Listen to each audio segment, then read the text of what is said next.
Okay, so seo an Bhaile Uimhreacha. So bhí trí ceiscin agus bhí mar I gcéirigh Luke X agus Y a all.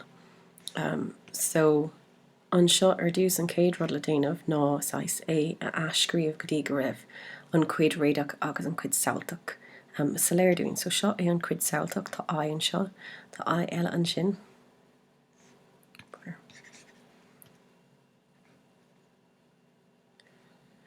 Agus seo é an cuid réadach.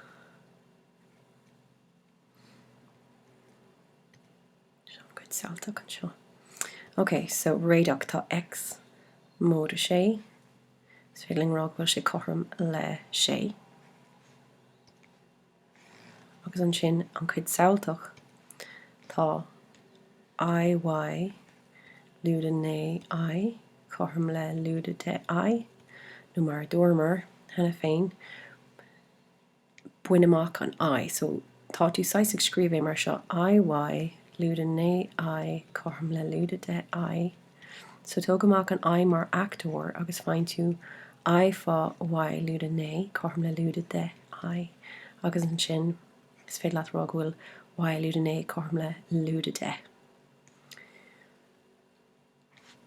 So tá Y lúda né cothrom le lúda de. No coimpléascacha na I's an seo go léir. Hain Y lúda né cothrom le lúda de. Cibéislí bhála dhéanamh agus an sin mars Gnáth den just réitigh gach taobh de. Agus fáin tú X cothrom le 9 an seo. Agus fáin tú gur mód a né le gach taobh. Fáin tú Y na éonar an seo cothrom le lúda hain. So sin an cuid sin.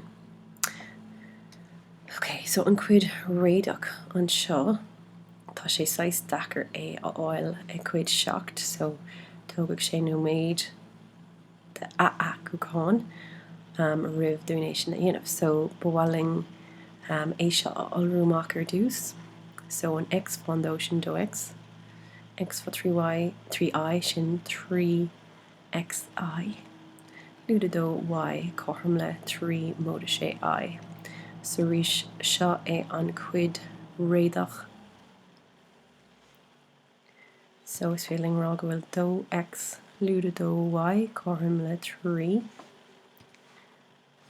Agus is féiling rá go bhfuil mód a 3XI cothrom le mód a sé I. So 3XI cothrom le sé I. So an cuid réadach ar dús. Dó X lúda dó Y cothrom le 3. So ní féidirling déileála sin go fóil mar tá gá athróg an X agus an Y agus ní le cothrom go bhánaing. So caithmid fecant an seo am léon rud go féidirling éanamh.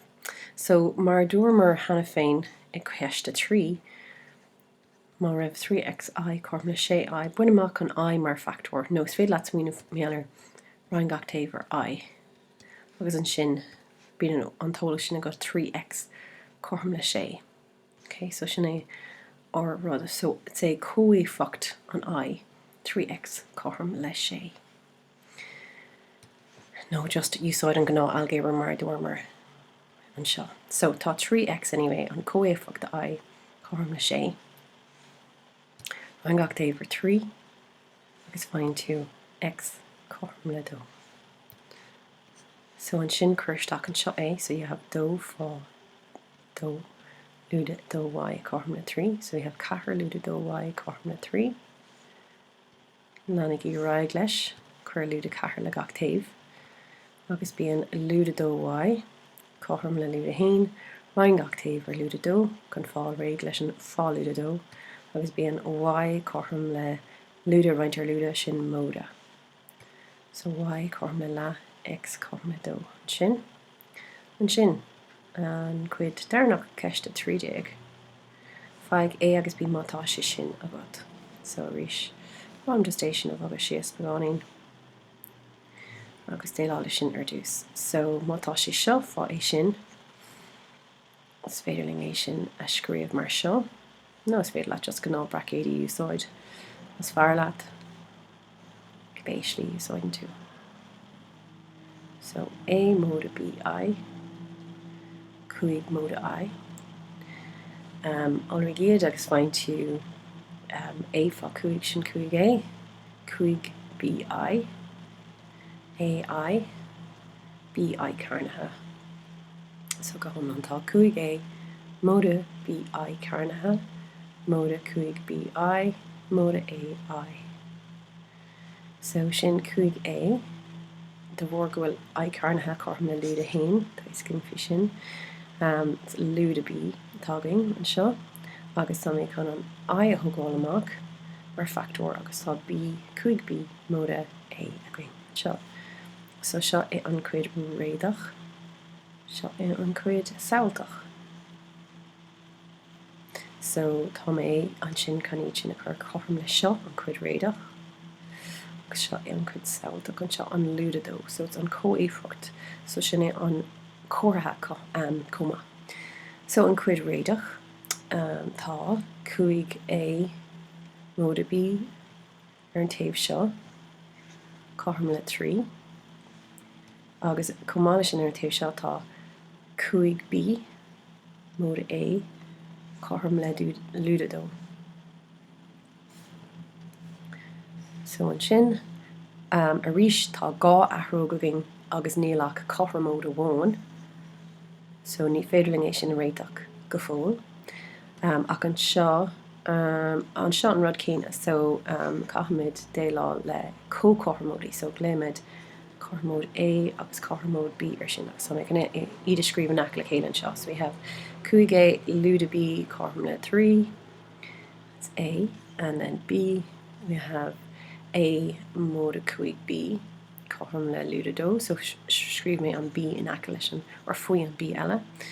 So an sin feic arás ar na nótaí ó co-cothrom réiteach, bhfuil either cuig A a bheith agat an seo, comma cuig A an seo, agus é bheith lúda, nó bhfuil an é seo a orú fá cuig, so bhfuil gohfuil an méid céine bís an seo, but an comhartha difriúil. So níl ach rud amháin le déanamh agam an seo é orú fá cuig, so tá mé connéisian dhéanamh. So olrig an cothrom sin go homláin fá cuig. So we have then feith cuig A, lúda cuig B, cothrom le cuig de gná daingerúd ar seo. 3 fá cuig cumam.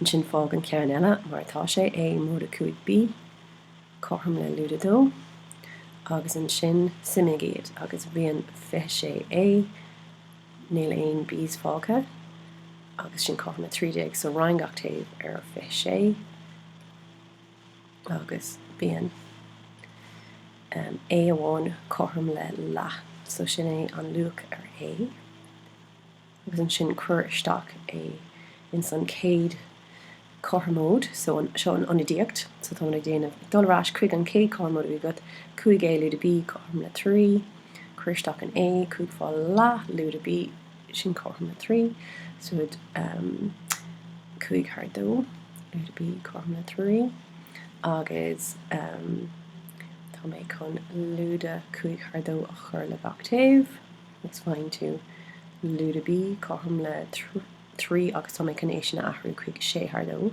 nó just déine ar an ormháin ní líon 5 leis. So sin lúda B cothrom le la, B cothrom le lúda la then. Alrí gach taobh fá lúda hain. So on sin you have B cothrom le lúda la. Sin é an Bhaile.